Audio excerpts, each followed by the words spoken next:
Sentiu alguma coisa, Martins? Deu problema com o Cristiano Silva lá. Muito prazer, Jason Lisboa, seu tutor.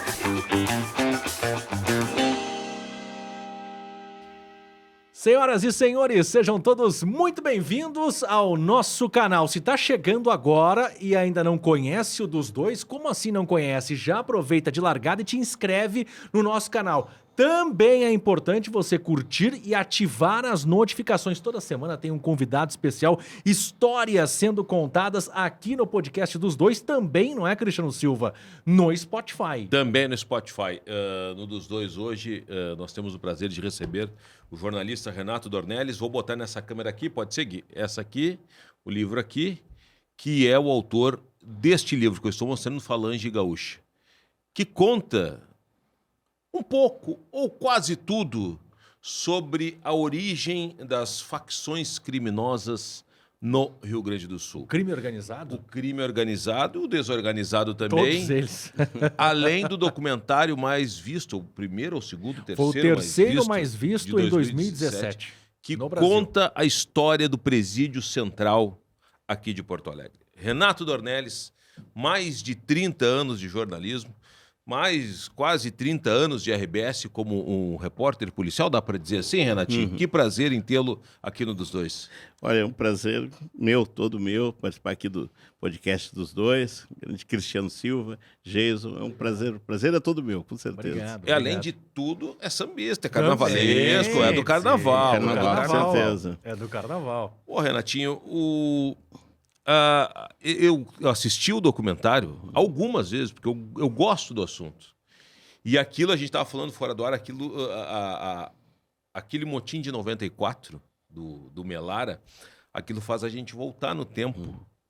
Eu estava comentando que em 94 eu vi quando passou o carro, não era, porque saíram 3 carros, a gente vai contar mais sobre isso, mas ali era o pessoal que foi lá para o Iguatemi, era o Bugigão, o Chico Cavalheiro. Isso. E eu tava na fila da danceteria Cord, na 24. Aquela tripa de carro fugindo, e polícia, e imprensa. Um faroeste, dá para se dizer assim. Então a gente vai conversando e vai lembrando do tempo. Mas você tava lá já como repórter, fazendo a cobertura. Exatamente, tava. Uma noite totalmente atípica, né? Quem viveu aquela noite, assim...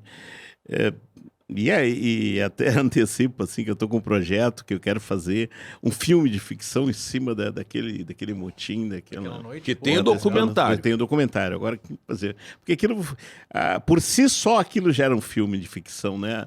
As pessoas que não moravam em Porto Alegre, ou os jovens que não acompanharam, aquilo não tem ideia do que foi aquela noite. Eu até, às vezes, faço uma brincadeira e pergunto para as pessoas onde você estava na noite de 8 de julho de 1994. Eu estava na fila do corte. Pois é. O Geiso, tu lembra? Eu tinha 9 era muito anos, novo. Era muito novo. Tu devia estar dentro de casa, até porque era uma noite fria. Fechado. Era uma noite bem fria. E quem estava acompanhando os acontecimentos pelas rádios, né, certamente estava dentro de casa, porque as pessoas estavam com muito medo, e era realmente a definição de um faroeste, ou de um bang-bang, ou de alguma coisa assim, ela é muito apropriada, porque foi uma perseguição a 3 carros que estavam com os criminosos que haviam participado do motim, né? Tomaram rumos diferentes dentro de Porto Alegre, e atrás de cada um deles um comboio de viaturas da polícia militar, polícia civil e da imprensa, e sobrevoando um helicóptero sobrevoando. Então eram cenas e houve tiroteio em mais de um momento. No dia seguinte, assim, as pessoas relatavam, entravam em contato com a imprensa para relatar que o prédio havia sido atingido por um tiro. Então, ficaram vários tiros pela cidade. Um policial morreu na rua, 3 criminosos morreram lá na Lomba do Pinheiro. Foi algo assim... Olha, quase que inenarrável. Né? Quais foram os pontos aqui em Porto Alegre? Sim, um dos carros seguiu em direção ao leste da cidade, e ele já teve um problema numa das rodas, num dos pneus, que eu não sei se fez furou, parte de sabotagem. Até falar sobre essa questão da sabotagem. E esse carro caiu no atoleiro lá na Lomba do Pinheiro, e numa escuridão. E o que houve? 2 reféns conseguiram fugir E isso de dentro do carro, quando ele estava cercado por carro da polícia, mas preso num atoleiro, e os criminosos chegaram a encharcar o corpo dos reféns com querosene. Um Nossa. deles chegou a acender um isqueiro, Pra queimar geral. que se a polícia se aproximasse, ele disse que Sim. teria fogo. E aí os reféns sentiram que iam morrer, 2 fugiram. Só que um ficou dentro do carro. E talvez a polícia não tenha se dado conta, viu os outros 2 fugindo, se deu conta e começou a atirar contra o carro. Esse refém ficou dentro do carro, levou 11 tiros, sobreviveu, mas também, nas notícias que tivemos depois, assim, que o trauma ele nunca mais voltou ao normal. Assim. Esse não era o diretor do presídio? Era o filho do diretor do presídio, uma coincidência, uma triste coincidência, o filho do diretor do presídio. Porque o diretor do presídio estava no carro do Melara, que era o líder da... Que acabou ficando paralítico, né? Exato, esse que levou um tiro nas costas, na Ivo Corcel, que foi quando o carro deles teve uma pane, né? O carro que estava o Melara, estavam os líderes mesmo, o Melara, o Bicudo, o Fernandinho e o Celestino Lim, com 2 estagiárias de psicologia e o diretor do hospital. E o carro estava sendo dirigido pelo Bicudo, teve uma pane, o Bicudo saltou, correu pela escuridão com uma espingarda 2 na mão, se embrenhou por terrenos de casa e não foi visto mais ali naquela noite. O diretor, então, tentou assumir o volante. Quando ele sentou no banco do motorista, ele sentiu uma forte dor nas costas. Isso ele depois narrou, né? Ele hoje já é falecido, mas Sim. narrou que sentiu uma forte dor nas costas. E ele mesmo disse que o tiro não teria saído de dentro do carro, teria vindo de fora. E aí ele disse, olha, eu acho que não estou conseguindo me movimentar. E aí foi uma das cenas mais dramáticas, porque ele foi tirado do carro e ficou estirado, paralisado do lado do carro, deitado no chão, paralisado. Tem fotos, né, sobre isso, mas é uma das cenas, assim, para mim, mais dramáticas daqueles 2 dias. Ele caído, com os braços abertos, do lado do carro, sem conseguir se movimentar. Ô, Renatinho, tu saiu acompanhando qual comboio desse?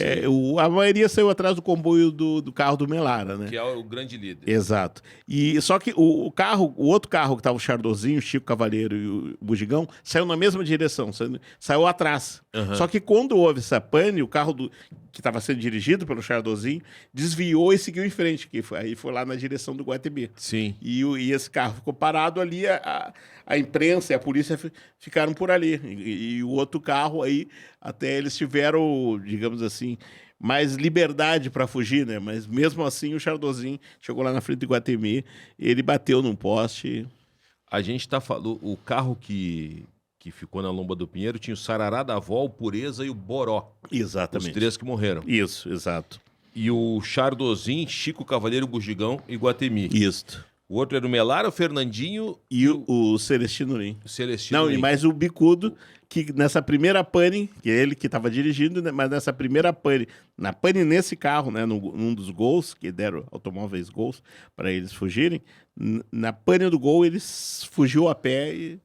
Estamos falando do motim de 1994, Presídio Central. A gente vai voltar no tempo, porque não foi o único motim que aconteceu. Não foi. Mas acho que foi o que foi mais noticiado, né? Noticiado. O do Carioca também foi forte. Foi forte e para mim o mais importante até o do Carioca. Esse que foi que ano foi do 87. Carioca? 87. Esse do Carioca, do Vico, para mim foi o mais importante. O mais noticiado foi esse 94, mas para mim o mais importante, e eu explico por quê. Porque e ali começam meus estudos, meus levantamentos, em 1987.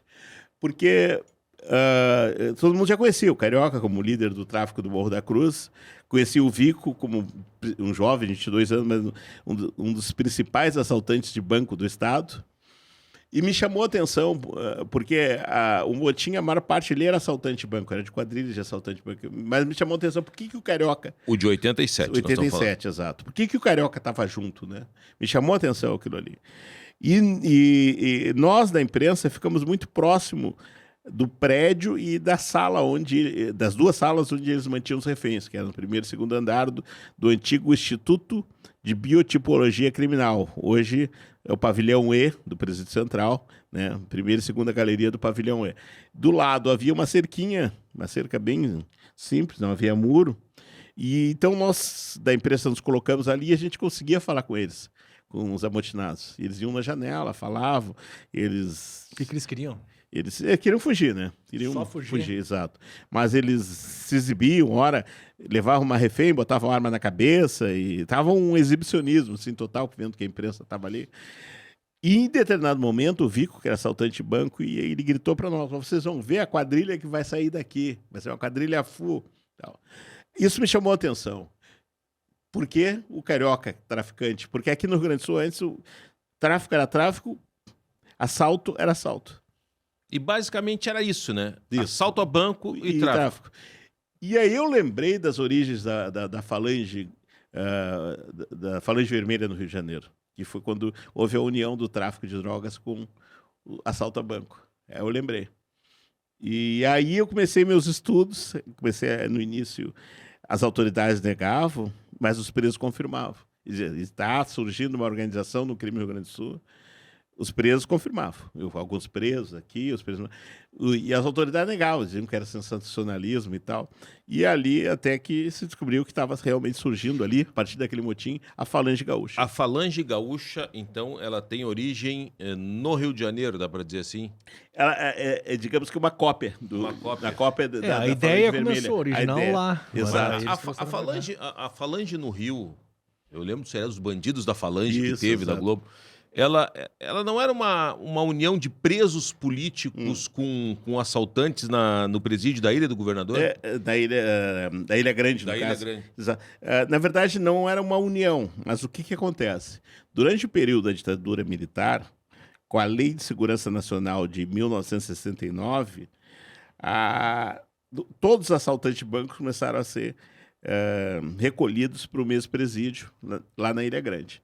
Então, eles não faziam a distinção entre presos políticos e os assaltantes comuns. Misturavam tudo. Os presos políticos, eles tinham um alto grau de organização. Claro, de união, etc. Vinha e tal. a força e a inteligência. Presença, exato. Reivindicavam. E os outros presos, assaltantes de banco comuns, vendo que com a organização eles conquistavam muita coisa, resolveram também se organizar. Só que, claro, os assaltantes comuns estenderam a organização para o crime, né? Do lado de fora. Estenderam para o crime. Se organizaram, aprenderam a se organizar olhando os presos políticos e usaram depois, posteriormente, essa organização no crime. O crime organizado dentro dos presídios hoje, né? Você disse que desde 1987 você vem investigando essa situação. De 87, nós estamos em 2022. Aumentou? Conseguiu existir algum controle sobre isso? Você entende que tá saindo cada vez mais do controle, Renato? Eu tenho convicção disso. Tenho convicção de que aumentou muito a organização, digamos assim, embora ainda sejam desorganizados, mas o poder das facções cresceu muito, principalmente dentro do presídio central, e é o que a gente mostra no documentário central. As facções, com a superlotação crescente, né, do presídio, os presos deixaram de cumprir suas penas em celas. Então começaram a cumprir nas galerias. Então, tiraram a porta das galerias. Deixar fechado. Exatamente. Aliás, no documentário tem o dado, né? Cada cela é para 8 presos. Isso. Se colocar todo mundo trancado em celas, dá de 38 a 40. Exato. Isso. Trancados numa cela. E aí, por isso tem que abrir, tirar as portas e deixar o pessoal preso nas galerias. Na galeria, para eles poderem ocupar os corredores, dormir nos corredores. Só que quando isso acontece, até a própria guarda, o Estado, de um modo geral, né? O Estado, seja através do Judiciário, do Ministério Público, seja através da própria guarda do presídio, deixa de ingressar na galeria. Sim, não tem espaço, né? Não tem... E os policiais, eles têm muito medo de uma emboscada. E aí o que acontece? As galerias passam a ser dominadas pelos líderes das galerias. E nas galerias ocupadas por facções, os líderes das galerias são os líderes das facções. Então, as facções transformam as galerias do presídio central em seus escritórios, inclusive para altos faturamentos. Claro. Eles extorquem os outros presos que não têm poder, eles vendem mercadoria, eles traficam drogas. E na época do documentário, a gente tivemos relatos que algumas galerias chegavam a sair por mês. A gente fala o contrário, porque o dinheiro arrecadado lá dentro, alguém levava de fora. Alguém levava para fora, né, visitante Sim, e tal. claro. Chegava a arrecadar 500 mil reais por mês, uma galeria. Uma galeria. Uma galeria. Espetáculo. E a gente tem relatos de familiares que os familiares chegavam a gastar mais de R$1.000 por mês naquela época com o seu preso. Para manter o preso, em Em segurança, dentro exato. do presídio. Exatamente. Quem é que manda no presídio, Cristiano? Olha...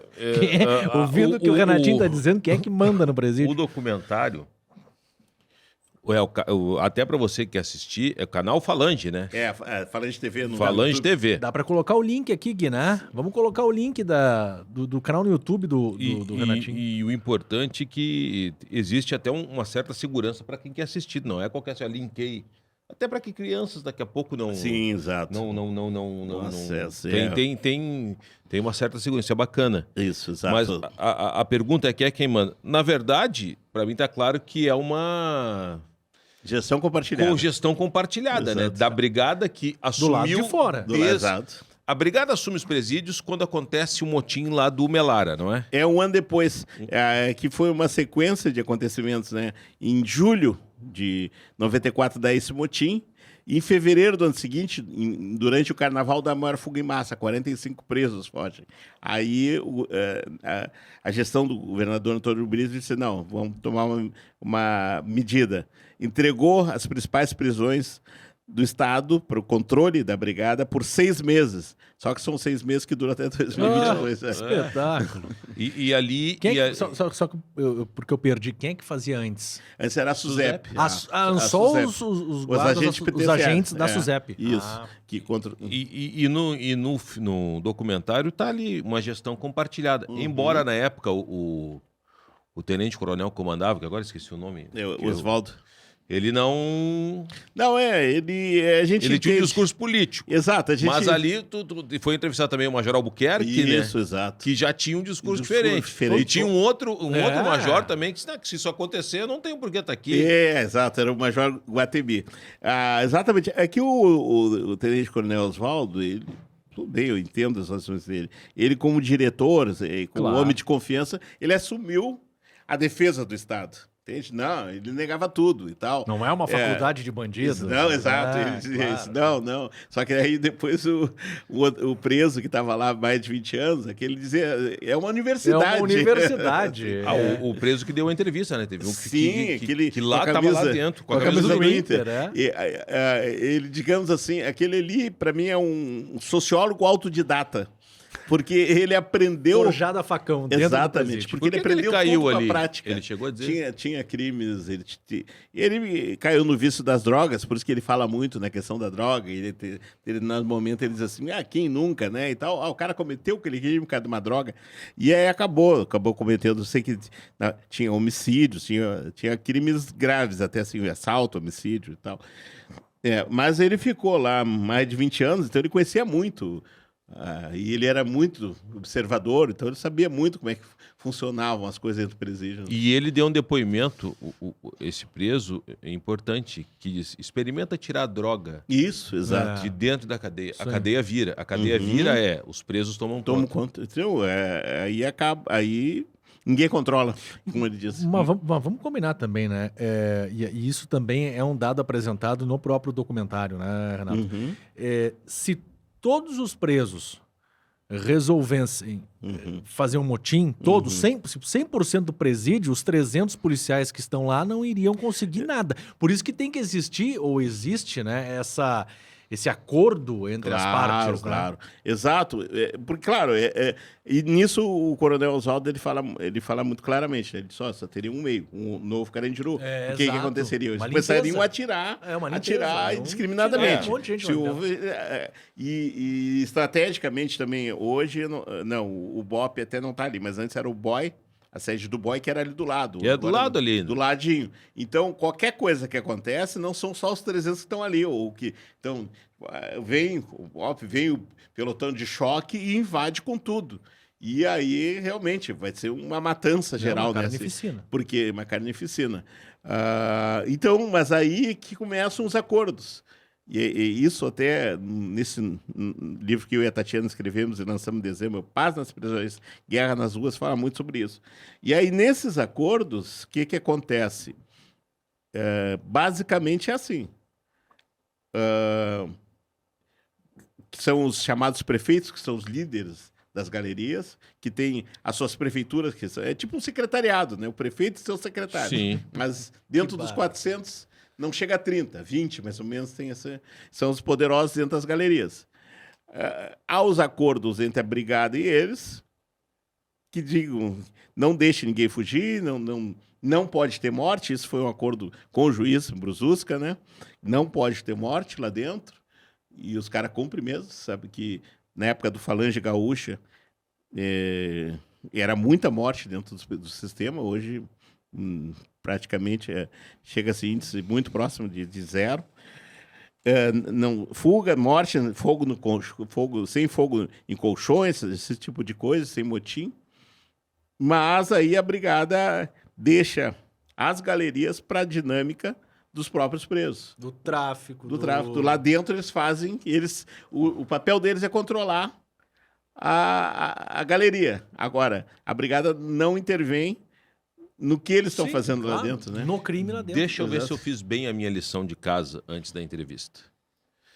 A gente passou rapidamente lá pelo motim do Carioca e tal, mas nós vamos voltar lá. Já que a gente está agora vindo mais para a atualidade. O surgimento das facções começa com os manos, Isso. que é a galera do Melara. Na verdade, a primeira tentativa foi a Falange Gaúcha. Só que Vico, Carioca, esses outros, eles acabaram um matando o outro. Assim, houve uma sequência de mortes, certo? Dos líderes. Os líderes começaram a ser mortos por desentendimentos internos dentro da...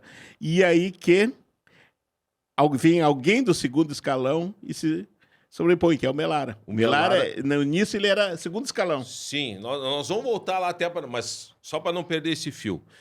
Aí surge os manos. O Melara, dentro da Falange Gaúcha, ele cria o grupo Os Manos. Que é o mano. Mano, então... exatamente. Que eles se chamavam de mano. E aí, mano, porque não decorava o nome de todo mundo, então todo mundo era mano. E aí, mano, fala aí, mano. Ô, mano, não sei o que e tal. Na questão aí já da gestão compartilhada, surgem os brasas. Os brasas. Exato. Que é o início. Porque o que acontece? A brigada entra para lá em 1995 sem know-how nenhum de... A brigada, ela prende aqui fora os criminosos. E joga lá para dentro. Lá para dentro. Mas ela não tinha know-how nenhum de lá dentro lidar com os presos. E aí tem mais essa questão, né, de que os mesmos, que teoricamente os mesmos, que na verdade é porque usam a mesma farda, a mesma instituição, que prende, está lidando com eles lá dentro. Os presos já tinham muita resistência em relação a isso. Maior até que a resistência que eles tinham com os agentes penitenciários. E aí, então, a brigada começa a estudar formas de ter um controle do presídio, pelo menos um controle das cercanias do presídio, né? E aí começa. E lá por 1997, já morreu o Benini, acho que era falta, não me lembro o primeiro nome dele. Benini, era preso, que tinha um apelido de Brasa, porque disse que quando criança, assim, quando ficava nervoso, ele ficava num vermelhão e apelidava ele de Brasa. Ele é chamado pela direção e a direção explica para ele, olha, o presídio está muito bagunçado, a gente precisa começar a ter uma outra batida aqui dentro. Assim, tem que ter organização, tem que ter uma espécie assim vamos dizer assim, de... não obediência, mas de... Né, disciplina. Disciplina, com a guarda, etc. e tal. O Brasa aceita o desafio e aí no pavilhão C, eles esvaziam o pavilhão C. O Brasa chama mais uns 10 ali, explica o que tinha acertado com a brigada. E quando esse pavilhão vai voltando a ser... Os presos vão voltando para esse pavilhão, eles chamavam um a um e explicavam, a partir de agora é assim, assim, assado, assim, assim, assado. E isso, claro, gera, digamos assim, um descontentamento e uma ira do lado dos manos, exato. E E aí começa a guerra dos Brasa contra os Manos. Aí os Brasa tinham o quê? Limpar, organizar, manter a ordem. Manter a ordem, não ter confusão com a Brigada Militar. Os Brasas são uma ideia de quem comandava da Brigada Militar. Que comandava. E até importante nisso, eu acho algo importantíssimo nisso, porque os Manos, a filosofia dos Manos e do Melara, e aliás, o Melara, ele conseguiu criar os Manos porque os antecessores dele não conseguiram, porque não tinham um discurso político. Os antecessores só era questão lucro, assaltar e tal, e os caras, mas o que eu ganho com isso, né? E aí, o Melara, ele começou a dar um discurso político lá dentro. Ele disse, não, a sociedade não nos aceita, a polícia não nos aceita, sabe? Nós somos bandidos. Nós somos bandidos e quem não está com a gente está contra a gente. Então, Mano não estuda, Mano não trabalha. E aí a Brigada criou os Brasa para ser a antítese desse discurso. Era a antítese do discurso de que, não, aqui a gente não trabalha, a gente não aceita o que vem da Brigada. E tu vê que os Brasa, agora tu parando para pensar, ele tem a disciplina, é limpeza, é horário, organização, é uma coisa meio militar, né? Sim, exato. É uma coisa militar. Mas é uma loucura apresentar uma organização criminosa que a ideia tenha surgido de dentro da Brigada Militar, se tu parar pra pensar, isso é louco os Brasa demais. é um braço da Brigada. Mas foi por isso... hoje, por isso que eles perderam muita força. Porque eles ficaram estigmatizados dentro do sistema como força auxiliar da Brigada Militar. Os outros presos, todos... Imagina que loucura isso. É que, na verdade, claro, a Brigada não tinha a intenção de criar uma facção pro crime, claro, né? Mas claro queria que tivesse... Era a saída para tu manter uma alguém para ajudar no controle de Ô, outros Renatinho, bandidos. Tu é uma enciclopédia sobre tudo isso aí. A Brigada não podia mais ralar a mão em bandido.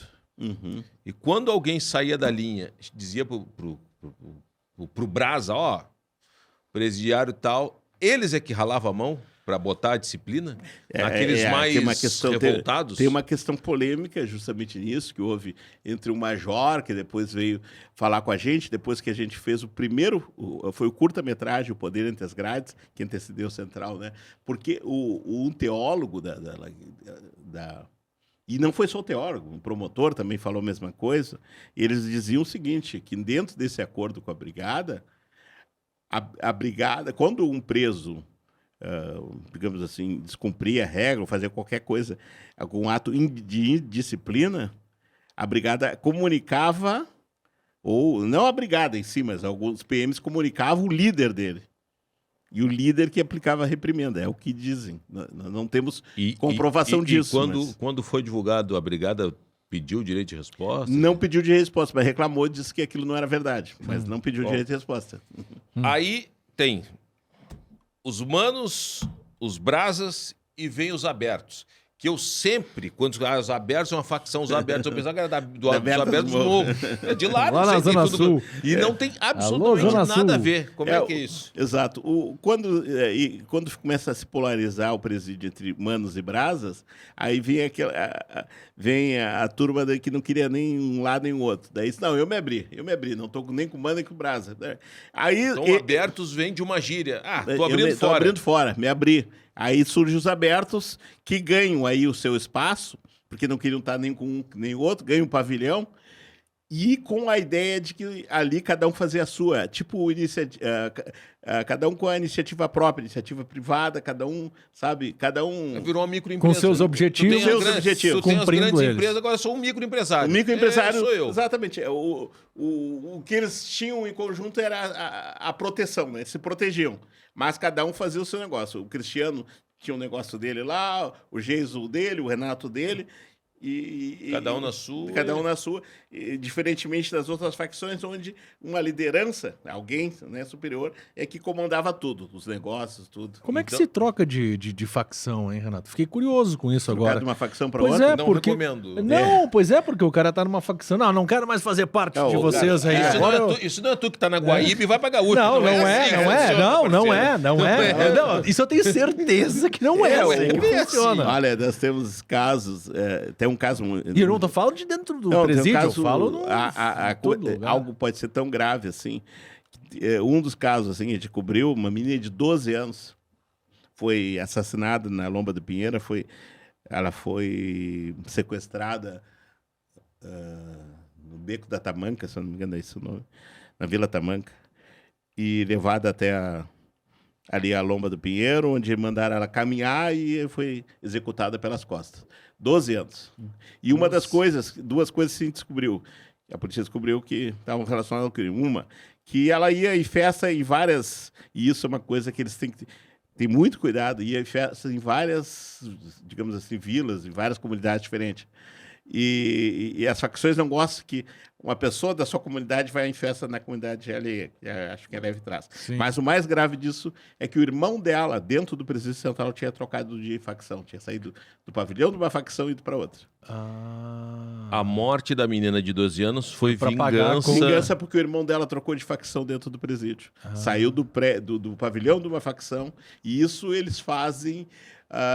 e para isso, até uma coisa assim, interessante dentro do presídio, que para isso eles se aproveitam quando vão à enfermaria ou quando vão em alguma... Porque senão não tem como, porque o líder não vai permitir. Pois é. E aí, então, quando eles vão numa enfermaria... E isso acontece muito também quando em casos de homossexuais, porque lá tem a galeria, né, da trans, travestis, homossexuais. E jamais um líder de facção admitiria que alguém fosse para essa galeria. O preconceito lá é muito maior. Então, muitas vezes se aproveita disso, alegam doença, alguma coisa, vão para a enfermaria, vão para a supervisão e chegam lá e pensam, olha, eu não posso voltar para lá, para minha galeria, eu quero ir para outra. Pô. E aí a vingança Depois respinga do lado de fora. E fica marcado. Outros que são marcados, que eles chamam de jaleco, porque eles usam um jaleco laranja lá dentro, que é o pessoal que trabalha dentro do presídio. Os presos que trabalham. Trabalham na manutenção, na chave, eles ficam marcados, em caso assim, de 6 anos depois, ser reconhecido como jaleco dentro do presídio, ser morto na rua, 6 anos depois, tu trabalhar. Essas duas funções que eu citei são as menos aceitas. O chaveiro, que é o plantão de chave. Por quê? Porque aí tem toda uma história, digamos assim, simbólica por trás. Porque os presos não admitem que um outro preso vá lá e o estranque na galeria. E eles são encarregados de abrir e fechar a galeria, porque a brigada teme chegar até o portão da galeria, porque teme que o PM ser sequestrado, acontecer. Então ela terceiriza para os próprios presos esse serviço. Sim, mas o cara que pega não pode pegar, porque ele vai ficar marcado. Então... Fica marcado e sofre lá, ele é agredido ali. A gente tem reclamação, eles são espancados muitas vezes ali. Se ele diz, não quero ser chaveiro? É aí que tá, é que ele se inscreveu para trabalhar, só que ele não imagina. Normalmente é alguém que entrou novo e não sabe, não imagina o que é o trabalho do chaveiro. E o outro trabalho que aceitava é a manutenção em obras. Por quê? Porque se eles estão construindo um túnel lá dentro, a brigada descobre, quem vai fechar o túnel é o pessoal de manutenção e obras. Os caras, ele veio um trabalhão, fiz tanto aqui, os caras vêm aqui e fecham. Então também não são aceitos. O Cristiano Silva fala algo lá na rádio, sempre, seguido, bate nessa tecla, né? Agora com esse movimento que estamos tendo de violência nos estádios, né? O Cristiano sempre diz, né? Você sempre diz, né, Cristiano? Pô, você que quer experimentar, né? Não queira experimentar, né? Por causa de uma pedrada, de uma agressão eu no nunca estádio. fui preso, mas eu gosto de conversar com quem sabe sobre o assunto, no teu caso. E procuro, poxa, a gente vê obras de ficção, desde Lúcio Flávio, Passageiro da Agonia, com Reginaldo Faria, Eu Matei Lúcio Flávio, Gerson Valadão, Carandiru, Tropa de Elite, Falange, a história do Presídio Central, e a mais recente, 2017 nós estamos falando, aqui em 2022, e a tendência é que de lá para cá tenha piorado, e a gente escuta relatos que piorou. O que eu costumo dizer para esses candidatos a bandidos que não sabem onde estão se metendo, porque não sabem, eles querem ser o malvadão da rua, pegar as garotinhas porque ele é o malvadão, porque ele é o fodão, e aí daqui a pouco põe uma arma na cintura, sai meter um assalto, ganhei, e quando ele cai lá dentro, às vezes a pessoa até que... Ou o drogadito também, né? O drogadito, Sai de uma maconha para cocaína, quando vê tá roubando... ele vai cair num local onde eu acho que ele não tem a mínima noção. Muitos têm, mas aí é outros que tá. tantos não. Mas a maioria não tem a noção mesmo do que é. Exato. As pessoas... A gente sentiu isso quando nós fizemos o documentário central e depois que as pessoas assistiram. A coisa que a gente mais ouvia é isso, não tinha a mínima noção de como é que era. Mas é isso que, Foi o é isso que eu coloco. No caso o que eu linkei quando eu comentei lá no Ganhando o Jogo da Guaíba? O cara que arremessou a pedra no ônibus do Grêmio, que atingiu o rosto do Vijaçante, que deu um traumatismo craniano, é um guri de 20 anos, Que era ficha limpa. ficha limpa, morador lá do litoral, mãe trabalhadora, até numa certa posição lá na sociedade, lá de Tramandaí, padrasto também, ele trabalhando, estudando. Era um garoto que tinha uma vida encaminhada para a linha do bem.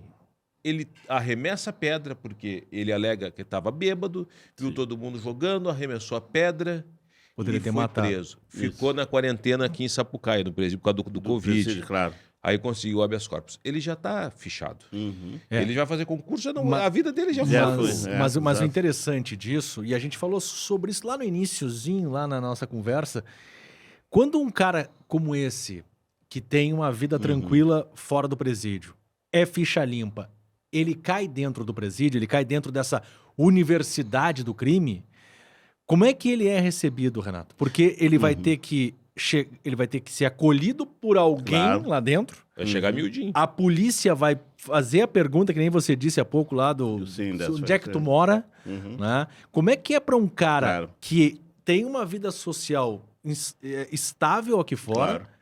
que tem ficha limpa Uhum. e que, por um ato criminoso, vai pela primeira vez cair dentro do presídio Exato. central? Eu vi que essa da polícia, muitas vezes, até antes disso da polícia lá dentro perguntar se tem facções, a gente tem relatos de pessoas que, quando tu chega na triagem, tu chega no presídio, tu não vai direto para a galeria, tu fica na triagem 1, 2 dias. Se tiver sorte, te levam para outro presídio, ou se tu tiver dinheiro, a tua família tiver dinheiro para contratar um advogado que haja rápido, ele consegue um habeas, alguma coisa, antes que tu vá. Vá. A expressão que eles usam, que tu suba a galeria. Bah. Então tu fica na triagem. Mas na triagem, a gente tem relato, porque o que acontece? Na triagem ali, nem todos são primários, nem todos são de primeira vez. Tu vai encontrar ali alguns que já estão com facção. E esses de facção que foram presos novamente, foram recapturados, Esses já estão fazendo a triagem da triagem. Exato. Esses que já voltaram, que estão voltando, eles já sabem que tem a missão ali de cooptar para levar. Claro. Então eles já começam a conversar ali na triagem. E aí, tu vai para onde? Tu vai... Tem foi uma vez até um estudante de jornalismo que me relatou isso, que ele caiu... Foi uma coisa assim injusta, por engano, ele levou um tiro, não lembro se tipo de assalto, alguma coisa, e tinha dado um outro problema, e acharam que ele estava envolvido no outro problema, e levaram ele para o presídio. E ele disse que daí o cara começou, porque não sei o que, vamos para lá, porque lá os caras ajudam, os caras apoiam, né? Eles não falam ajuda, falam apoio. Tem um apoio, tal, eles te garante isso, te garante aquilo, papapá e tal. E ele não aceitando, né? Não sei o que e tal. Aí quando esse cara desceu, eu disse assim para ele, então tá, boa estadia lá no H, né? No H é o pavilhão H. O que ele quis dizer assim, tu não tá vindo para cá, aí já com preconceito dizendo, então vai lá pro pavilhão das trans, das travestis, não sei o quê. Mas ali, assim, ironicamente, com preconceito, dizendo, tu não tá aceitando vir para mim porque tu quer ir para lá. Sim. Então, ali na triagem, tu já começa a tentativa de cooptação. Se tu cai na galeria da facção e tu não tem facção, tu não sabe nada, eles já começam a te testar. Primeiro te testar para ver se tu é uma pessoa confiável e paralelamente começa a te extorquir. Pode chegar, eles vão chegar, perguntar, e aí, quem é que vai garantir para ti o sabonete? Quem é que vai garantir? Aí diz, não, minha família tal. Aí os caras já começam a dizer, então pede uns a mais aí para garantir para os irmãos aí que estão aí, não tem, papapá. Então já começa a extorquir a família, né? Fazer a família trazer mais e tal, e olha, tá nas nossas mãos. Tal. E se o cara não tem, a facção começa a colocar, e ela pega daquele outro e transfere para esse. E Aquele aí que a já é família dívida. trouxe mais. E aí fica a dívida. Ou Ah. seja, a facção cria dívida com a ajuda do outro e ela transfere, ela tira, por exemplo, da família do Cristiano, Sim. passa para o Geison, Pra mim, e o Geison começa a dever. eu fico devendo. E aí tá Começa todo mundo a dever. amarrado. E aí, quando o Geison sair, tá, o seguinte, a facção aí te apoiou esse tempo todo, agora tu vai ter que Tem que dar um pagar essa apoio. conta. É o seguinte, a gente precisa aí de 3 carros por semana. Aí tu tem que roubar 3 carros. E aí que a sociedade paga a conta. E a sociedade não se dá conta disso. Que a sociedade acha que tem mais é que empilhar presos dentro do presídio, mas ela paga uma conta alta. Porque boa parte, e agora a gente está vendo aí, mais uma vez, isso que a gente colocou no Central e no livro, agora, Paz nas Prisões, Guerra nas Ruas. A ordem para essa guerra que está acontecendo nas ruas vem de dentro do presídio. E os assaltos, boa parte, são encomendados dentro do presídio, homicídios são encomendados dentro dos presídios. Os presídios, como eu disse lá no início, viraram o escritório das facções. A partir dos seus escritórios dentro das galerias, elas ordenam o crime aqui fora. A gente separou, Gui, vamos colocar aí pra gente até ir falando em cima das imagens do documentário. Mas antes, vamos pagar nossa conta, né? Ah, Isso é importantíssimo. importante. Já prepara tudo aí, viu, Gui? Já prepara Isso é tudo aí. importante. Mas O papo vamos... Tá tão bom. Tá bom, foi, né? Tá voando o papo aqui com o Renato Ornelis. Mas a gente vai pagar a conta aqui, é a dívida, mas a nossa dívida é diferente, viu, gente? Não é que nem lá não. Não precisa sair daqui do estúdio e ter que roubar carro. Não vai acontecer nem isso. Bate na madeira.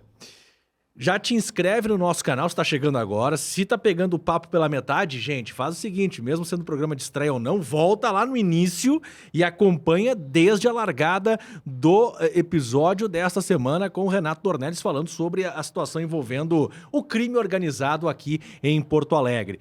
E nós vamos pagar a nossa conta. Brilha na tela aqui, Gui, Garimpos, Joalheria e Ótica. Garimpos no Calçadão de Canoas. Robson Medeiros e sua equipe à sua disposição. Robson Medeiros que resolve o teu problema. Do anel, da aliança, do brinco até o colar, enfim. Os óculos. Os óculos, isso é importantíssimo. Óculos e com a tecnologia hoje, tá todo mundo com a cara grudada na tela, seja do computador, do celular, enfim. Isso está prejudicando, por exemplo, a visão dos pequenos, das crianças. E é importante você ficar ligado com os movimentos do seu filho. Por isso esse recado aqui da Garimpos para você. Atenção para as dicas Garimpos nesta volta às aulas. As aulas voltaram, mas como está a visão do seu filho? Confira as dicas da Garimpos e ajude ele a melhorar o seu rendimento escolar. Seu filho costuma esfregar os olhos ou piscar excessivamente para ler, estudar, usar o computador, jogar videogame ou assistir TV? Seu filho tem dores de cabeça frequentes na hora de ler, desenhar e escrever quando utiliza a visão para perto? Seu filho consegue ler por muito ou pouco tempo antes de fazer uma pausa visual? Essas são dicas que ajudam a identificar algum problema. Mas se você tem alguma dúvida, nós podemos ajudar com a melhor solução oftalmológica. Manda um WhatsApp pra gente. Garimpos, Joalheria e Ótica. Quem compra sempre volta. Tá aí, portanto, Garimpos, Joalheria e Ótica, fica ali na Avenida Vitor Barreto, na Galeria São Luís. Garimpos, Joalheria e Ótica, parceria aqui do podcast dos dois. Brilha na tela também, Gui, além da Garimpos, Joalheria e Ótica, Bistrô Catedral. Aí eu deixo pro Cristiano bom demais, Silva, né? hein? Bistrô Catedral, o nome já diz tudo. É do lado da Catedral Exatamente, Metropolitana. no centro de Porto Alegre. histórico de No Porto centro Alegre. histórico. Lá em cima, na parte, na Duque, né?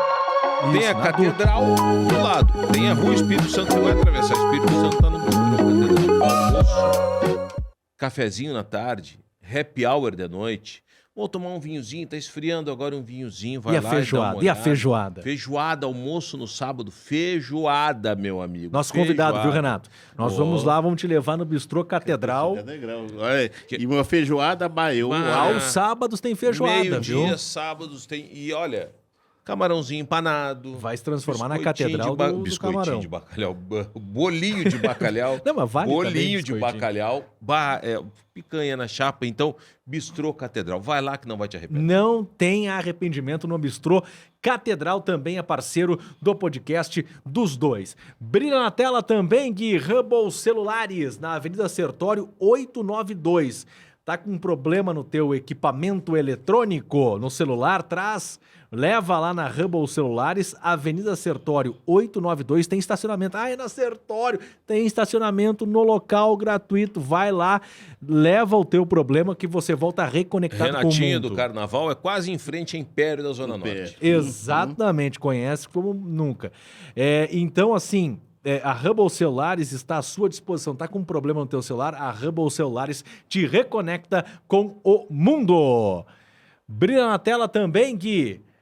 ProHub, que é o estúdio que recebe o podcast dos dois com altíssima qualidade. Chega com uma ideia na cabeça, vai sair com ela no papel e vai colocar na prática nos estúdios aqui da ProHub. E essa mesa, eu tô encantado com essa mesa aqui. Tu É já nova. quer fazer churrasco? Não, Você dá vamos medo? fazer um... Eu já vi. Na Semana Farroupilha tá marcado, já nós vamos fazer um churrasco e vamos almoçar ou jantar aqui, na bom. mesa nova da ProHub, que tá um espetáculo. O Gui adorou a ideia. Inclusive, fica aqui a informação, a ProHub vai estar na Semana Farroupilha, hein? Ah, é? Vai Lá no Parque estar, Farroupilha? vai estar na Harmonia? semana no Parque Harmonia. Alô, hein? Vai ser o primeiro podcast direto, o estúdio, no caso, indo até o Parque Farroupilha. Já tô adiantando o assunto aqui. Não, Mas se Parque você... Farroupilha No é Parque Redenção. Harmonia. Parque Harmonia Harmonia é onde tem o acampamento Harmonia. Farroupilha. Farroupilha não. Acampamento Harmonia. Harmonia. É o podcast dos dois, Cristiano Silva. Ô, Renatinho, eu nem lembro que tu me cortou que eu ia perguntar assim ali, que é cara. bom. do- Pergunta que vem Não, na a cabeça. questão dos pagamentos e da entrada nas galerias. Porque no presídio tem, como você disse, o H é dos travestis, dos homossexuais, Sim. é o amarelinho que eles chamam, que é dos estupradores. Os grupos que ficam separados, né? Ficam em galeria trans, travestis, homossexuais, de modo geral. Tem as galerias dos evangélicos, tem a galeria que fica os autores de crimes sexuais, estupradores, pedófilos. Tem a galeria dos crimes de trânsito, tem a galeria Maria da Penha. Que batem nas mulheres. Exato. Tem a galeria de ex-policiais e portadores de diploma de curso superior. E tem uma galeria que é para o pessoal que está passando lá por um processo de desintoxicação, os usuários de drogas que procuram ajuda. Eles não se cruzam em nenhum momento, esses É, presos. isso. Não. Tá, e tem alguma galeria que é melhor que a outra ou é tudo padrão que a gente tá vendo, que a gente vê na Exato. Falange? Não, essas galerias com preços separados, a situação é menos grave, vamos dizer assim, né? Menos grave, porque eles fazem uma dinâmica diferente. Essa da desintoxicação, por exemplo, não sei como é que está hoje, que uma advogada desenvolveu o projeto lá, projeto Direito no Cárcere, que seria, a gente costumava chamar de o presídio central que dá certo. Por quê? Porque os presos, eles tinham programas de leituras, de arte, etc. Né? Só que isso aí, na época, atingia 50 presos com um presídio com 5 mil, ou seja, era 1%. Entende? O presídio que dava certo. Também os que ficam separados, também os trabalhadores, né? Que eu falei, os jalecos. Os jalecos. Ficam não separados. se misturam. Porque são grupos que, digamos, que não podem cruzar com presos de facções. Existe... Por causa do preconceito. Por conta do preconceito, mas em cima disso, existe ética? Muito se fala assim, ó, o estuprador, o estuprador tem a ala especial dele no presídio, porque se colocar um estuprador dentro do presídio, onde estão presos de facções, enfim, esse cara vai ser morto lá dentro porque eles não aceitam. Existe essa regra, essa ética dentro do presídio, Renato? Sim, existe. Eu chamo de a lei do orangotango. Eu chamo de a lei do orangotango porque eu li um texto do médico Drauzio Varela em que ele fala sobre os orangotangos, em que há dois tipos de orangotangos, alguns que não crescem muito, que são os pequenininhos, e outros que crescem 1,40 m, mais ou menos, outros 1,80 m, os maiores. E os de 1,40 m normalmente são rejeitados pelas fêmeas. E aí eles vão lá e estupram as fêmeas. E os maiores, revoltados com o estupro, vão lá e jogam os pequenos de cima das árvores. Meu Deus. E o ser humano repete isso. Nos presídios ele repete. O estuprador não é aceito de jeito nenhum. O estuprador, se ele estiver lá dentro, ele pode ser morto, é espancado regularmente, seguidamente. E se tiver E a gente já viu isso... cenas em outros presídios de outros estados, quando dá um motim, o primeiro lugar que eles tentam acessar, um dos primeiros lugares, é a ala dos estupradores, e aí eles pegam e começam a ameaçar, vão começar a matar. Porque ali pode matar. Exato. Né? Na se cabeça tiver deles, cortar a cabeça de alguém, vai matar ser desses estuprador caras. E tal. E existe. Por que isso, né? Bom, primeiro, principalmente porque... mas isso é uma regra que existe nas periferias, existe em vários lugares. Os presos em si, a maioria tem filho, irmãs, mulheres, etc. e tal. Então, eles não admitem a atitude do estuprador. E eles são muito dependentes das mulheres, né, os presos. Sim, então, trazem coisas. Tanto que os Maria da Penha também não são aceitos. Né? Quem bate mulher também não é bem recebido. Então, dentro da escala de crimes, assim, o estuprador é o pior espécie. Agora eu tenho uma outra considerado dúvida. dentro Cristiano, eu tenho uma outra dúvida. Como é que essa informação chega dentro do presídio? Como é que eu sei que o cara está chegando ali sem... Por exemplo, claro, quando ele é colocado numa sala ou numa ala especial, bom, perfeito, mas alguém tem que avisar para os presos lá dentro, ó, esse aqui estuprou. A gente vê muito no filme, né? Ó, o policial mesmo levando, isso é cena de filme, né? Tá aqui, ó, pessoal, estuprou, ó, e joga dentro da cadeia. Isso é real, né? Eu me lembro que essa regra começou a ser adotada no início dos anos 90, por causa de um caso aqui que foi muito... que é um caso de um músico que foi preso, acusado de ter abusado de uma menina de 6 anos. A família dele não foi avisada, e eu me lembro que ele passou um papel, na delegacia passou um papel para nós com o telefone da família, eu e o repórter Gustavo Paes.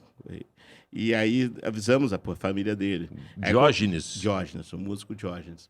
E ele foi estuprado lá dentro, porque a própria brigada, a polícia, né, porque a brigada fazia a guarda séria, entregou. Chegou mais um Duque 13. Duque 13 é por causa do Código 213, do Código Penal. Então eles chamam de Duque 13. E ele foi estuprado por 20 e poucos presos. Ele teve um surto, foi levado para o IPF, Instituto Psiquiátrico Forense, onde ele se enforcou com a cueca, se matou. E depois se descobriu que ele era inocente. Eu lembro desse caso. Caramba. O Diógenes, ele foi preso perto do gasômetro ali. Da volta do gasômetro, exato. E ali tinha... Eu não lembro se ele foi... Mas vamos lá. Que tinha um caso de adultério. Isso, exatamente. Tu está correto. Que envolvia um servidor público. Exato. Eu não sei se dá para dizer o que o cara era, mas assim, eu vou dizer, qualquer coisa a gente corta. Que era uma mulher de um delegado, não era? Eu não sei de se era um delegado, eu sei que tinha o adultério por trás, eu sei que evitava, eu sei que tinha... E aí largaram e meio que plantaram que ele era do Duque 13. Exato. E foi provado que ele não era. Exato. E aí foram condenados, depois os policiais que participaram, os presos, etc. E aí, a partir dali, começaram, em seguida, dali começaram a separar, né? Caramba, é muito forte. Esse Diógenes era músico? Músico. Mas só para ter uma ideia de que até mesmo onde o crime está ali instaurado, existem regras, existem normas que talvez aqui fora não acabam não sendo respeitadas. Tem uma história, eu não sei se é verídica, que o crime começou a avançar tanto... A gente parou, a gente estava falando nas facções, a gente parou nos abertos. Depois veio os bala na cara. Que foram conversar na Bom Jesus, né? A primeira facção aqui do estado criada na rua, né? A primeira, todas as outras tinham sido criadas do presídio. Aí vem os bala na cara, depois vem os Unidos pela Paz. Unidos pela Paz, na verdade, foi uma metamorfose dos Brasas. Dos É braços. que quando eles se sentiram assim, muito desgastados no sistema, eles começaram a mudaram até o nome, porque eles estavam justamente com essa pecha de força auxiliar da polícia lá dentro dos presídios. Surge a Conceição, que é da Vila Maria da Conceição, Da rua também. e os antibala. Exato. O Antibala, vamos dizer assim, que é uma coalizão, né? O que acontece? Os Bala na Cara, eles começaram primeiro como uma quadrilha, assaltavam joalheria, assaltavam banco, começaram a se envolver com o tráfico. Durante um tempo, os Bala na Cara foram, digamos assim, um braço armado dos Manos. Porque o que acontecia? Os Manos é uma facção assim já menos violenta comparada às outras. E aí, quando precisava matar alguém, contratava os Balas. Os caras não matavam Exato. e terceirizavam o serviço. Terceirizavam. Mas os Balas foram crescendo tanto que eles sentiram que tinham força para ser facção. E aí transformaram numa facção. Porque o que caracteriza uma facção? Caracteriza uma facção quando o lucro ele começa a prevalecer, né? O acúmulo de capital, coisas que as quadrilhas não tinham antes, né? Acumular lavagem de dinheiro, então toda uma série de ações que caracterizam que ali estão se organizando, estão lucrando. E aí, só que os Bala na Cara começaram a querer tomar os territórios em geral, e aí ficaram conhecidos como os toma-boca, porque eles invadiam as bocas adversárias para tomar. Primeiro, tentavam um esquema de franquia, tipo, o Cristiano Silva tem uma boca. Ele falou, olha, tu pode trabalhar com a gente te fornece a droga, tu compra a droga da gente, né, do atacado. Sim. E a gente, tu precisar, a gente fornece o homem, armas e tudo para defender o teu território. Se tu não aceitasse, eu ia no Jason, que era o teu braço direito, e dizia aqui, eu vou fazer, tu quer assumir essa boca? Então tá, vamos fazer o seguinte, a gente dá um jeito no Cristiano, tu assume a boca e tu trabalha com a gente. E aí eles começaram a tomar várias bocas. E aí as quadrilhas menores, que não tinham potencial para isoladamente combater os Bala na Cara, se uniram numa coalizão e criaram os Antibala. E isso, assim, o marco disso tudo é em 2016, quando os Antibala sequestram um jovem dos Bala na Cara ali pela Vila Mário Quintana, na Vila Mário Quintana, do outro lado ali da Bom Jesus, Vila Jardim. Vila Jardim. Vila Jardim.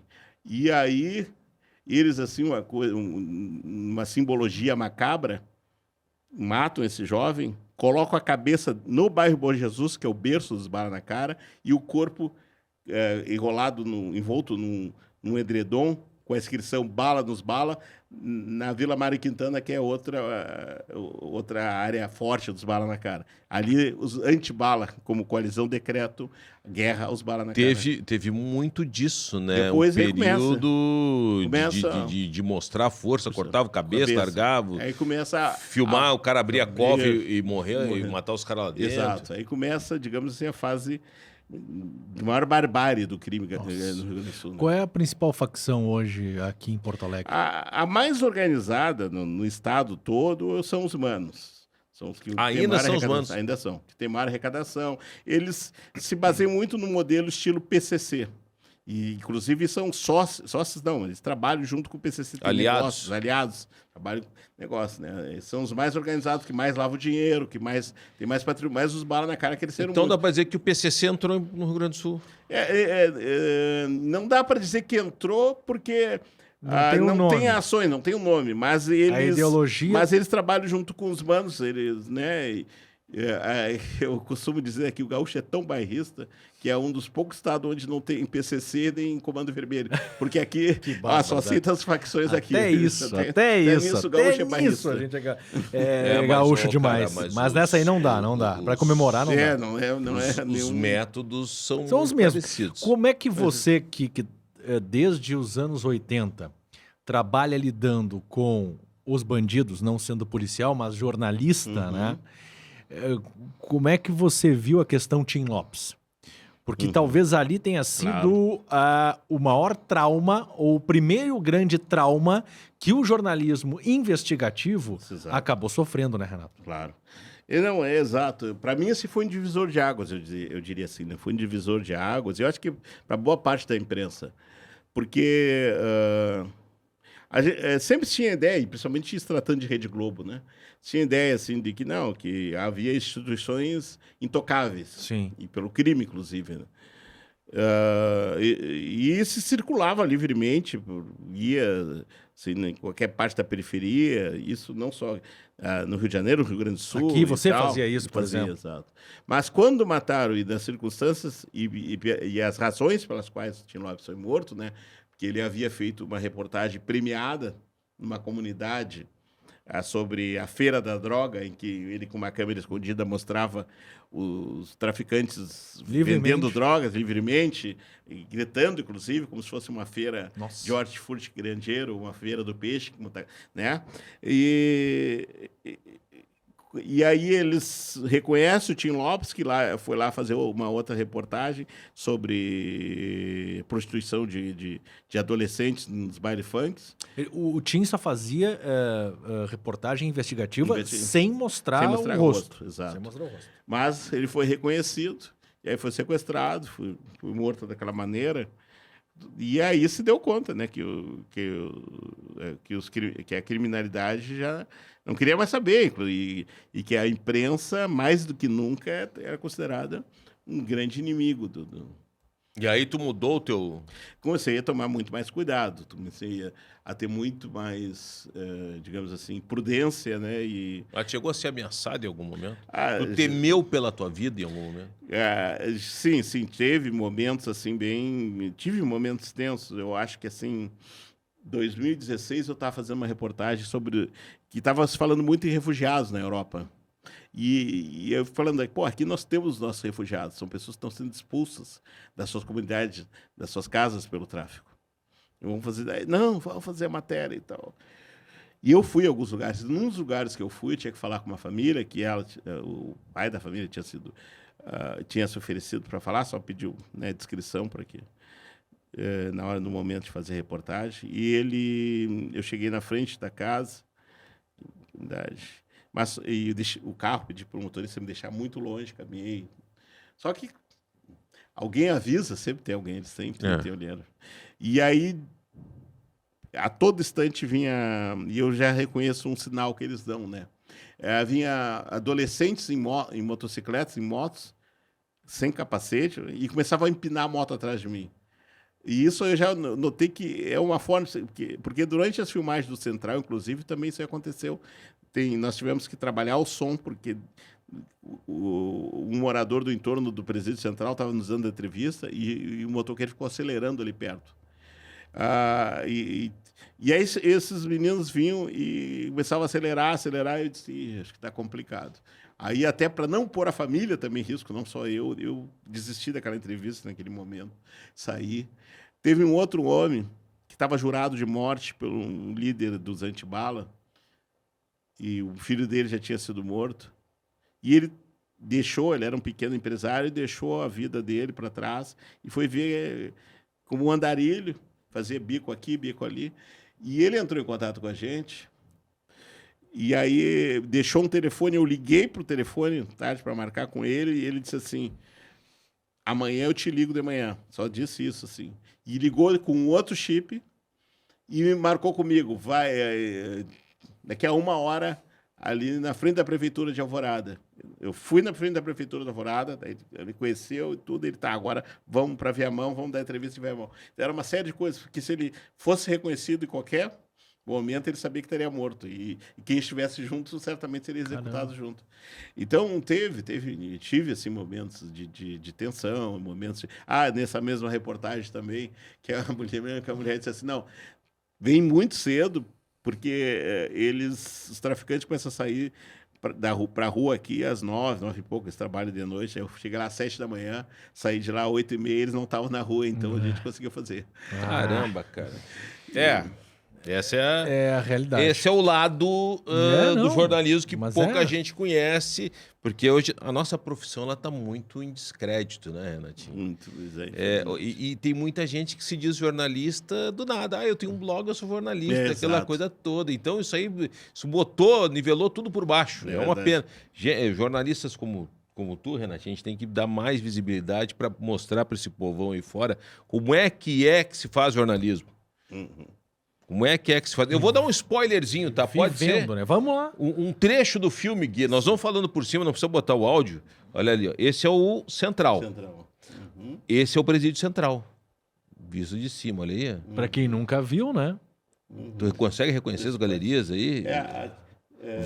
Tem como voltar, Renatinho? Se ele voltar, der uma paradinha. Congelar. Aí. Congela aí.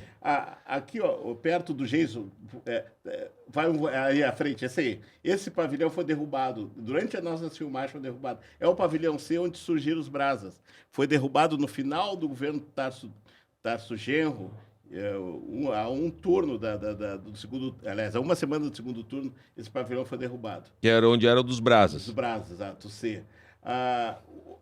Esse aí é o pavilhão D. Na época que nós estávamos filmando, tinha 2 galerias com o pessoal da Zona Norte, que era o pessoal da Farrapos, e uma galeria com os abertos. Aqui, ó, é o pavilhão B. 2 galerias dos manos e uma dos abertos, até hoje.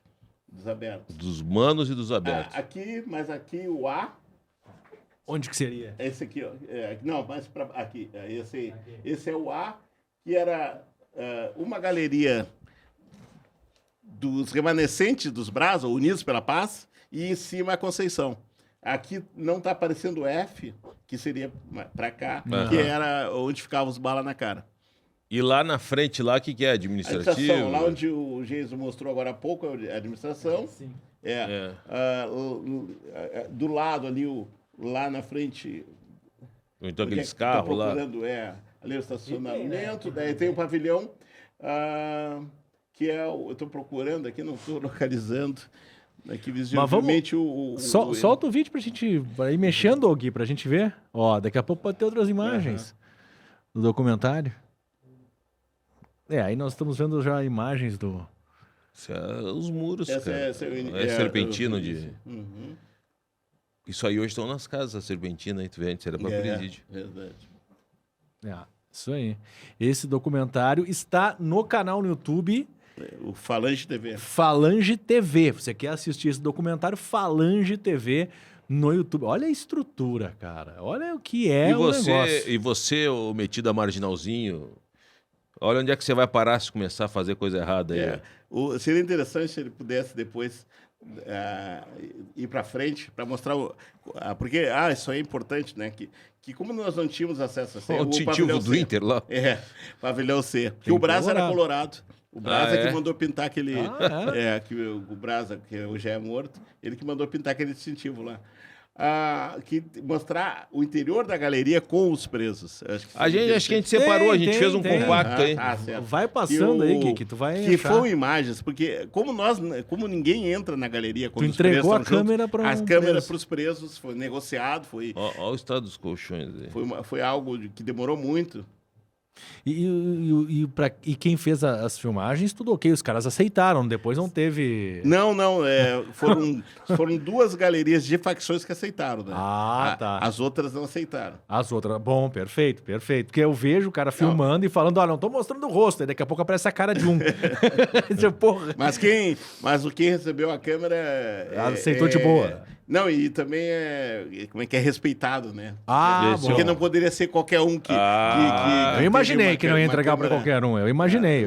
Olha os caras entrando aí. Esses são os caras que jogam pedra nos ônibus, viu, pessoal? Esses vão pra triagem, exatamente. Estão chegando para triagem. Isso. Esse prédio, esses tocaram pedra em ônibus, chegando no Grenal. Olha o jaleco lá. Fechando. Volta ali, Gui, só pra gente mostrar que a gente falou. Esse ali, ó, dá um pau. Esse ali. Esse ali é preso também. É preso e ele fecha os portões, abre e fecha os portões. Esse é um cara marcado. Puxa vida. Chaveiro. O cara que jogou pedra no ônibus tá chegando no presídio, gente, pra vocês terem consciência do que vocês podem encarar. Realmente é uma realidade que acho que choca. Quando o cara entra, cai a ficha. Aí tem cara que chora, desaba, depressão. O delegado que fala nisso, inclusive, é o Alexandre Vieira. Vieira. É, aquela voz que já experimentaram. Quando vocês entram lá, muda o ar, muda tudo. O ar, exato. E ele fala uma coisa muito certa. O cheiro, ele é inconfundível e não tem como explicar o cheiro. Mas mas é parecido com o quê? Vamos dizer, olha, pensa num cheiro de roupa mofada, de mofo, de parede, de urina, de fezes, de suor, tudo misturado. Meu Deus. E aquilo impregnado, entende? Aquilo impregnado. Comida apodrecida, tudo misturado e impregnado. Pensem nisso, assim. Por que essa solução... Essa é a triagem também? Estão saindo da triagem e estão indo já pro presídio. Por que essa é a solução mais barata que nós temos e por que isso não muda, na tua opinião? Na verdade, não muda historicamente no Brasil por falta de vontade política. Temos diversos casos, esse é o teólogo Manuel Feio. Que diz que não encontra rico no Presídio Central. A gente vê construção de penitenciárias, inauguração assim apresentada como o que tem de mais moderno. Aí eles estão indo para onde? Estão indo para o pátio. Para as visitas. Exatamente, estão saindo Então eles levam colchão, levam... aí dá mais ou menos uma ideia... Esse deve ser dos Brás também, Colorado? Não, esse é da Conceição. Esse é da Conceição. Essa galeria da Conceição. Daqui a pouco dá uma ideia assim da superlotação, né? Que o preço horror. Que fez a área canal, olha só, não para de sair gente e...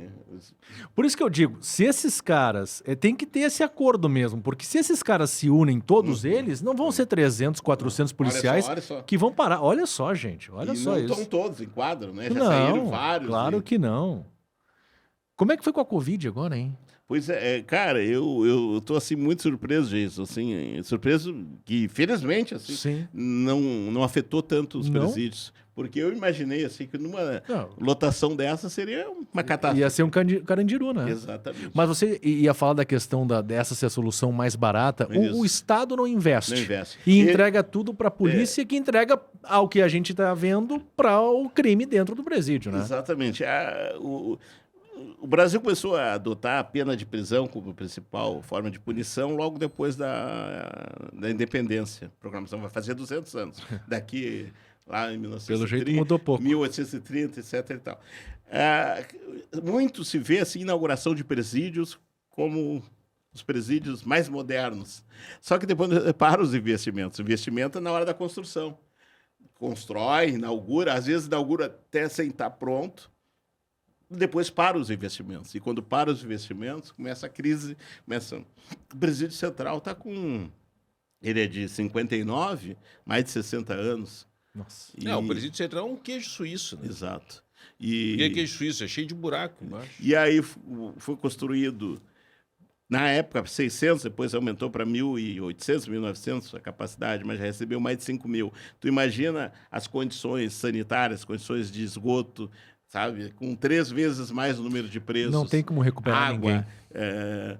Luz. Então é óbvio que a estrutura hoje... Não tem como recuperar ninguém, né? Se Não cai ali dentro, você que não é bandido acaba virando Esse documentário tem 1h40, mais ou menos, né? Não chega 1h30. 1h20 e pouco. 1h26. Só repete o teu canal no YouTube para o pessoal que está interessado. Falante TV, procurando Falante TV, bota Central Filme Completo. Bota Central, eu dou essa dica porque muita gente, assim, quando bota só Central, eles encaminha para o Central do Brasil. Aí vai ver a Fernanda Montenegro. Exato, parece a Fernanda Montenegro. Escrevendo histórias, e é outra coisa. Então, Se bem que aí tem Central Filme Completo. Exato, bota Central Filme Completo, Presídio, bota Central, Presídio, Filme Completo, e ele encaminha direto para o... Olha o jaleco ali. E já pode se inscrever ali no canal. Também. Isso. Falante TV.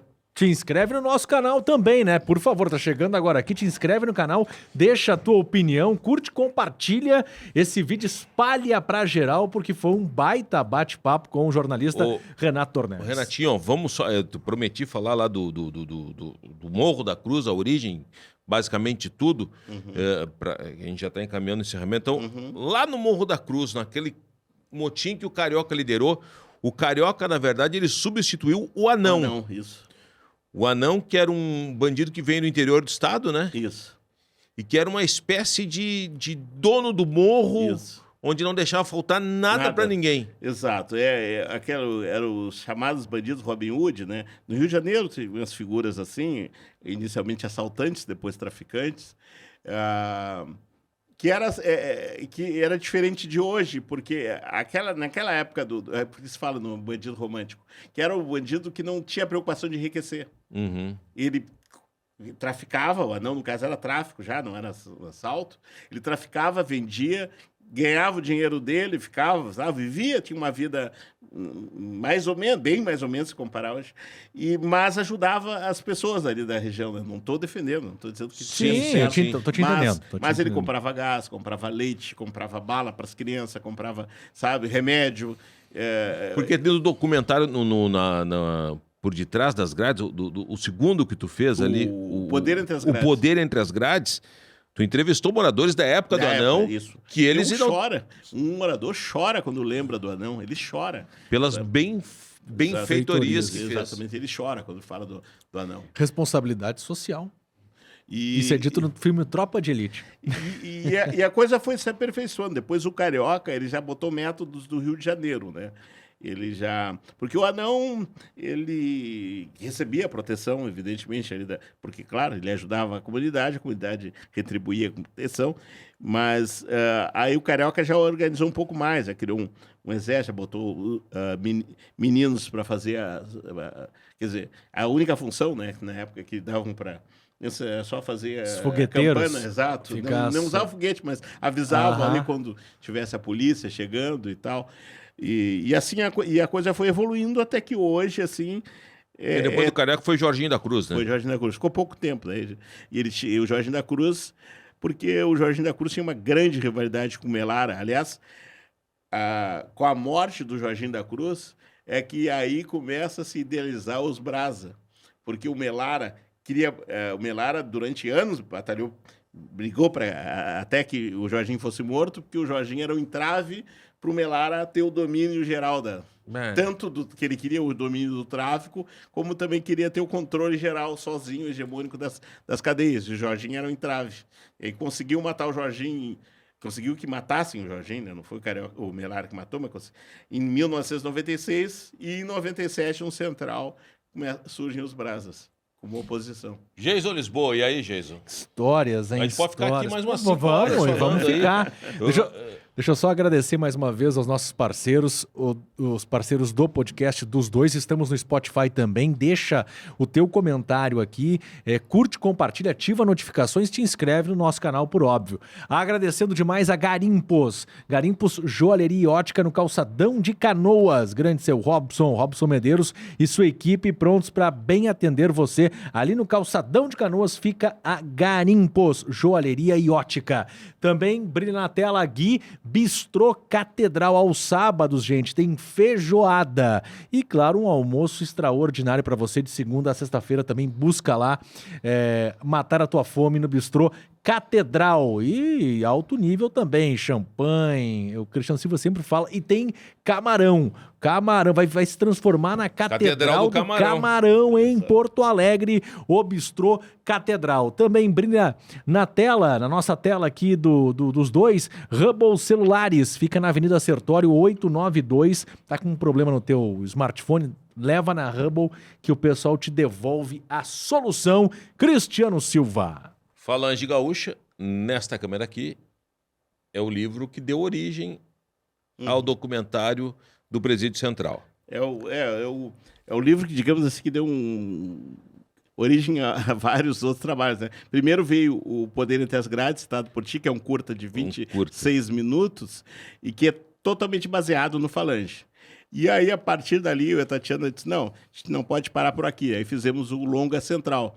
Depois do Longa Central, a gente fez a série de TV Retratos no Cárcere, que está em cartaz em 2 canais a cabo, no Prime Box Brasil e no A&E. Então, há 2 anos já em cartaz a série, são 13 episódios. Depois fizemos o longa-metragem, que vamos lançar esse ano, que é o longa-metragem Olha Pra Elas, aí sobre o encarceramento feminino. Fizemos em presídios Olha Pra femininos. Elas. E recentemente lançamos a sequência do Falange Gaúcha, que é o livro Paz nas Prisões, Guerra nas Ruas. Que aí vem com as facções atuais, bala na cara e tal, que não estão no Falange Gaúcha, que é Sim. do início. Gente, recomendo, tá aí. Sigam o Renatinho. E no vai ter canal. filme também, né? Do Você que? falou, Do... vai ter um filme... Agora esse ano do Olha Pra Elas, nós vamos lançar esse ano do Olha Pra Elas, que é do encarceramento vai feminino. ser filme. Não, Mas eu o digo- do presídio não vai do Central, tu não tem uma ideia de Sim, fazer sim. um... Nós estamos agora com a série de TV tá, Retratos do tá. Cárcere e vamos ter a segunda temporada da série também. Ah, boa. Perfeito. Renato Dornelles, que grande papo. Desculpa, eu sei, agora entendi que vocês estão falando. Não, exatamente, projeto de ficção. Isso, ficção. De ficção. É que me faltou daí. essa palavra É que, também, claro, ficção. ficção muito inspirada na realidade, nos acontecimentos mas na ficção, né? Isso. Vai ter. Se o projeto tá no papel ou já tá saindo, tem alguma coisa mais? já tem... um pouquinho, exato. Já tá um tem pouquinho adiante. patrocinadora, galera, mas vai vai muito rolar. atrás, vamos. Pô, que bom. E aí nós vamos falar aqui, viu? Exato. Tu citasse, é uma coisa assim até tipo os bandidos da Falange, Bandidos da mas Falange. contando a nossa história aqui. Pô, legal. Mas vai ser muito bom. Vou assistir com certeza. Gostou, Jesus Lisboa? Eu adorei, cara. Aprendeu um pouquinho mais E do nem que falamos ele de carnaval, hein? Deixa pra a uma gente teve próxima. o Cláudio Brito aqui. Tem, meu. Cláudio Brito. O Cláudio Brito, ele... Tu é aqui, tu é Imperadores, Bambas? Não, eu sou Bambas. Ele a gente diz, né? A gente é muito amigo, então só tem um problema. Tem uma música que diz: só tem um problema nesse amor. Só um problema nesse amor.